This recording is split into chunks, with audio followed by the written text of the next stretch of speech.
fine bit of work back there. Truth told, I'm surprised you made it out of there in one piece. You and the dam. I'm impressed to say the least, and that's no easy thing. You've secured NCR's future. The administration sends its thanks for what it's worth.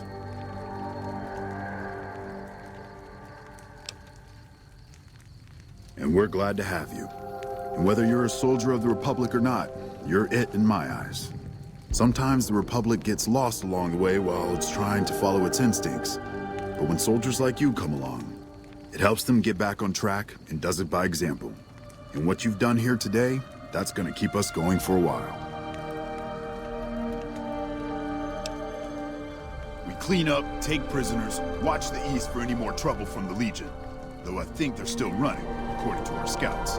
After that, we'll see what happens when the dust settles and how the Mojave looks now without Caesar coming for its throat.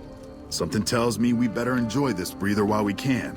And if that means Vegas, then you and the troops have earned it. Can't keep the courier spirit down, eh? Fair enough. We'll clean up here. Kind of curious how this is going to pan out in the long run. But I guess history will tell us in its own sweet time. And so the courier who had cheated death in the cemetery outside Goodsprings cheated death once again, and the Mojave Wasteland was forever changed. The new California Republic celebrated its second victory at Hoover Dam, establishing definitive control over the entire Mojave Wasteland. Soon after, they negotiated terms to annex the Strip, Freeside, and many surrounding communities. The Mojave Wasteland, at long last, had entirely fallen under the NCR's banner. The courier, fair and even-handed in his dealings throughout the wasteland, was honored by the NCR for his support of the military at Hoover Dam. He was presented with the Golden Branch, the highest civilian decoration given by the Republic. With the help of the Gunrunners, the Boomers developed a healthy trading relationship with the NCR. Eventually, the Boomers began wandering out into the wasteland while still preventing outsiders from entering Nellis. The Brotherhood and the NCR in the Mojave Wasteland declared an official truce, despite continued hostilities between the two in the west. As per their agreement, the NCR handed over all suits of salvaged power armor, and in return, the Brotherhood helped patrol I-15 and Highway 95. Never weakened by NCR. The Fiends staged an attack against Camp McCarran during the Second Battle of Hoover Dam. Though NCR repulsed the Fiends, they suffered heavy losses in the process. After the NCR's victory at the dam, the followers of the Apocalypse were pushed out of Old Mormon Fort during its occupation by NCR forces. NCR further encouraged them to leave Outer Vegas entirely, and the followers had no choice but to comply. Goodsprings saw more trade along I-15 after NCR gained control of the Mojave Wasteland. But with that came a heavy burden of the Republic's taxes. Some old-timers, unable to handle the cost, were forced to move on, grumbling all the while. Cass survived to see the NCR flag flying proud over Hoover Dam, and thought for a moment, this is what a hero must feel like. She was about to tell the courier not to get too proud of himself.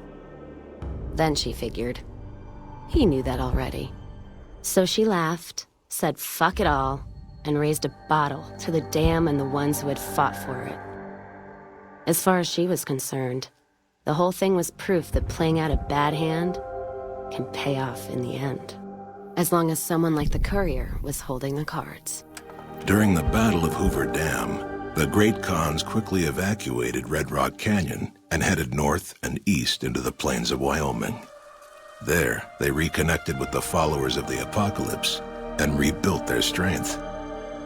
Bolstered by ancient knowledge of governance, economics, and transportation, they carved a mighty empire out of the ruins of the Northwest. Thanks to the courier and Lily, a cure for the Nightkin's schizophrenia was found shortly after Dr. Henry's experiment concluded. Nightkin and other super mutants in the wasteland flocked to Jacobstown, and the town became known as a haven where a mutant could find peace. Lily continued to take her medicine at half doses, and although she remembered her grandchildren, her mind remained muddled and confused. Eventually, she parted ways with the courier and traveled west, seeking the remnants of her past.